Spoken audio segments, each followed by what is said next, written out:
Chapter 209, Light. Wah! Thebaby in Megas's stomach cried. It squirmed, wanting to come into this world in a bid to help its mother escape from her predicament. The black, cold, and smooth threads appeared to suffer a shock, as they seemed to be suppressed by an invisible power which led to their retreat backward. Wah! Dun and Klein became dizzy at the same time. They felt their throats contract involuntarily as their contracting air passages instantly stifled them. Crimson liquid flowed from their nostrils, their eyes, and their ears. All of their capillaries seemed to have ruptured. If it wasn't for the fact that Klein had undergone the torture of hearing the mutterings and ravings every time he headed to the world. Above the gray fog, as well as Dunn holding onto the ashes of Saint Selena. They definitely would have fainted on the spot, just like Leonard Mitchell. Megas's headless body turned over and looked at Klein, who saw her charred skin and flesh peeling to the ground, and the holy, yet evil white bone blade, having escaped its influence thanks to his rich experience.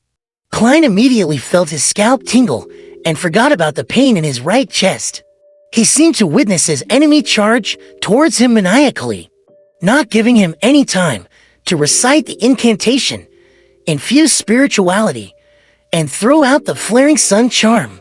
Just as he was about to dodge the attack, Klein saw Megas suddenly pause. He saw Dunn Smith's black windbreaker fluttering, and the captain diagonally across him had buried his head. There were multiple thick twitching objects on his back, as if they were venomous snakes or tentacle-sir monsters.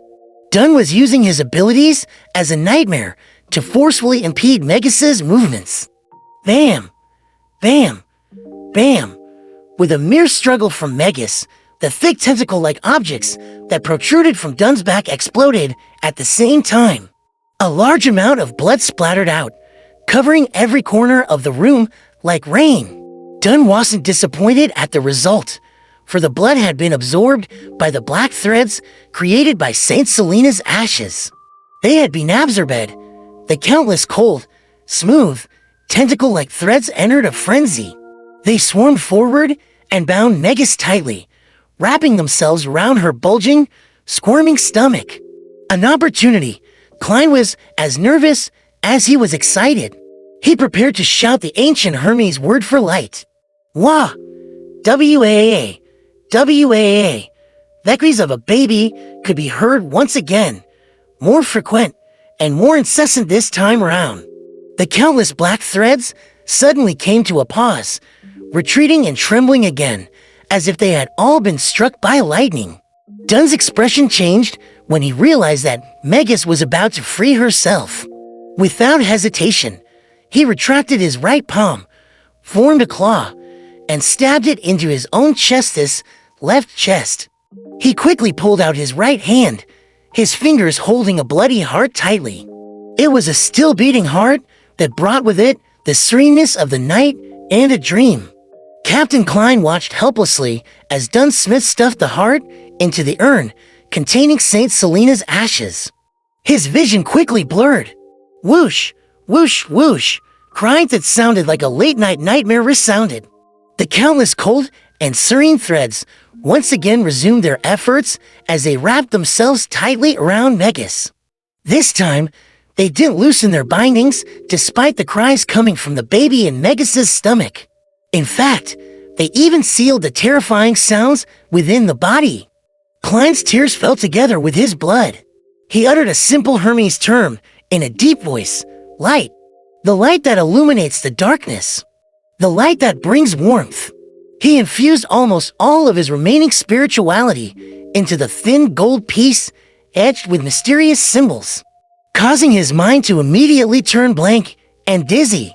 Having mustered the last of his strength, Klein tossed out the flaring sun charm at Megas, who was still bound by the countless black threads.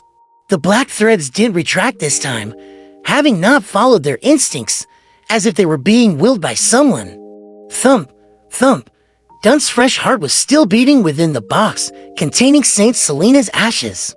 The sunlight once again shone in from a hole in the ceiling, shining through all 3 stories, right into the Blackthorn Security Company, as if it were a corporeal pillar.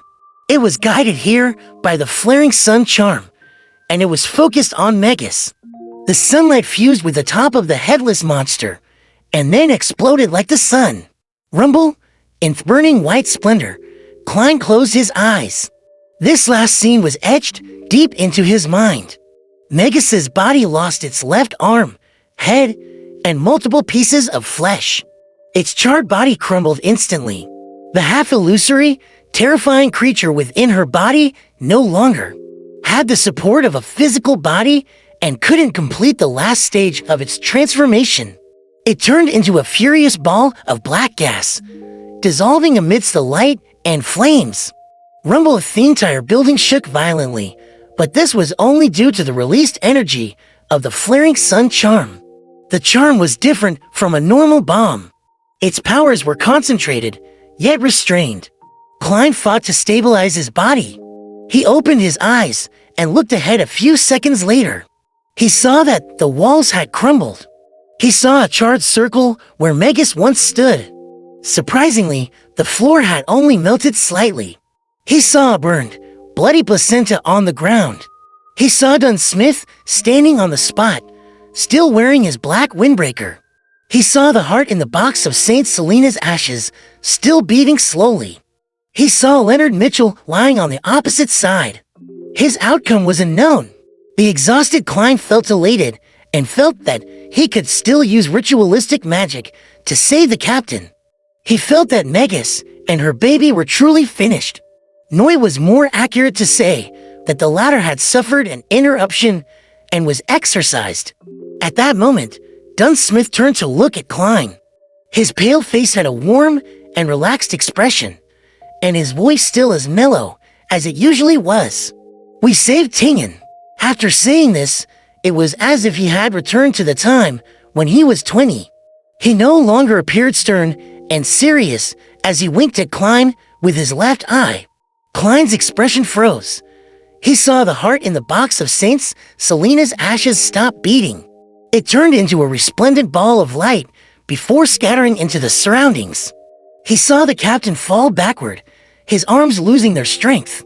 It felt like the scene was made up of a series of paintings, but Klein could do nothing to stop it.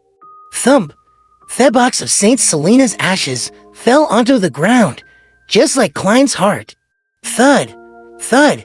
Even though the box wasn't covered, the darkness within the box sealed the opening, preventing the resplendent sand-like ashes from falling out. The box rolled a distance away towards Klein. Dunn Smith fell to the wrecked floor, his deep gray eyes having lost all their luster.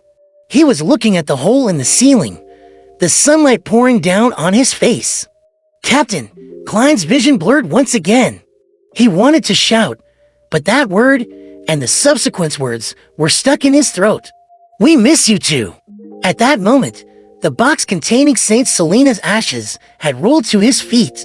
Suddenly, Klein felt a pain in his chest, his pupils violently constricted as he froze in place. He looked down to see a slightly pale palm, drenched in blood, coming out the left side of his chest. Megas isn't dead, no. A new enemy, the mastermind, behind the scenes. Am I going to die? Klein quickly lost his consciousness, his eyes almost losing focus. His body slumped to the side. His breathing gradually slowed, and he finally felt the palm pull back quickly. He saw a pair of brand new leather boots, and a hand reaching downward, a slightly pale hand. It grabbed the urn of Saint Selena's ashes. Klein's vision went black, and he lost all consciousness. Burned and shattered objects were scattered around in the now destroyed Blackthorn Security Company. But there wasn't a single sound. It was just like a cemetery. A few minutes later, Leonard Mitchell's body moved, his eyes opening slowly. He propped himself up with difficulty and surveyed the surroundings. He saw Dunn Smith on the ground. He also saw Klein, who had his eyes staring wide as a look of shock was plastered across his face. Dunn and Klein both had visible wounds on the left sides of their chests. No, Leonard squeezed out the word from his throat as he staggered towards Klein's corpse. that wasn't far away from done. He kept checking them, going between the two repeatedly, but all he could do was accept this irreversible truth. Leonard's knees buckled as his knees plopped to the ground. His green eyes were filled with pain as tears streamed down his cheeks, washing away the blood and dust. He turned his head and listened for 2 seconds and suddenly sprawled forward. He let out an angry roar and clenched his palms into fists and heavily pounded the floor. Thump, thump, thump. Leonard kept tearing up as he pounded the floor. Amidst his sorrow was a feeling of clear hatred and a clear sense of self-abhorrence. Thud, thud, thud.